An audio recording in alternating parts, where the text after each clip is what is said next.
In 2017, Transport for London released a version of their official metro map, or tube map, that shows the estimated walking times between its stops. And it reveals a fundamental issue with essentially every metro map.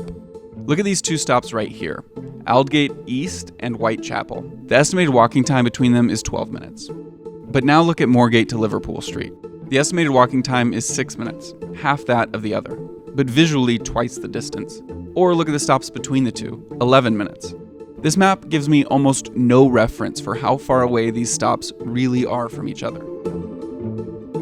I wanted to get Johnny Harris's take on this, who is a professional fan of maps. What I like about maps is that they are a way of seeing so much more than you are able to see when you're standing on the ground. They are some rendition of reality, but transposed into this really tiny format so that you can actually comprehend it and see it.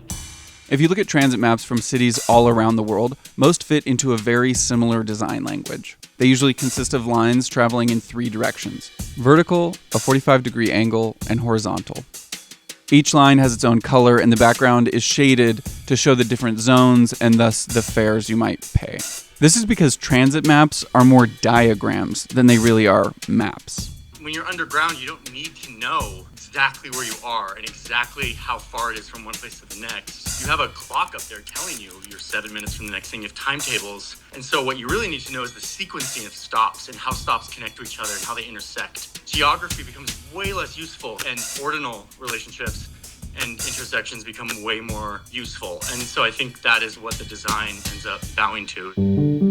When subways were first built, their maps looked very different. Many of them were in black and white and difficult to decipher, and as the construction of the subway continued and got more complex, so too did the maps.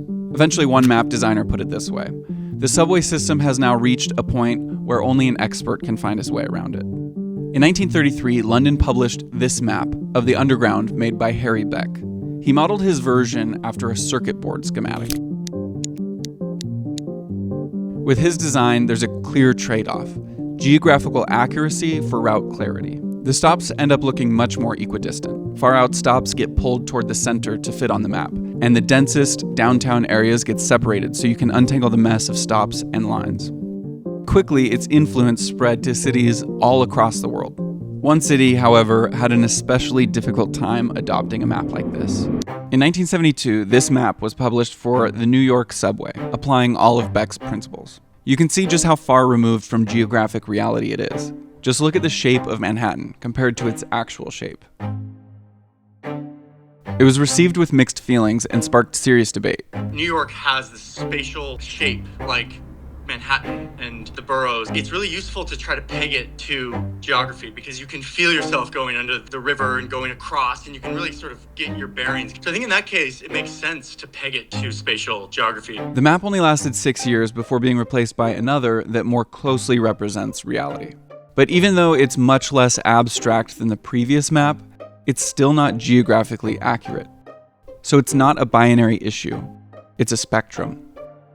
This gray area has flung the doors open for hobbyists and independent design groups to try their hand at redesigning transit maps, like this unofficial one of Berlin, or this redesign of what the New York subway map would look like in the style of Washington, D.C.'s.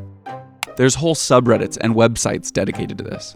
The debate of how maps should be designed is ongoing. Even MTA, the official transit authority in New York, posted a different version of its map in a subway station in 2020.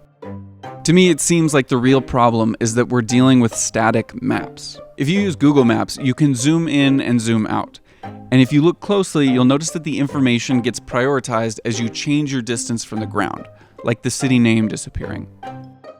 And this is the difficulty of transit maps. The passenger doesn't get to choose the depth of information they're provided. The designer has to make that decision. So next time you're riding a subway, look at the map a little closer. How would you design it?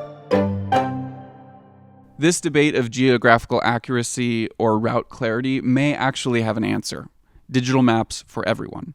A design firm redesigned the New York subway map to show where trains are in real time. From a distance, it's completely geographically accurate. And because the user can zoom in to find what they need, it also can lay out the information in a very clear way.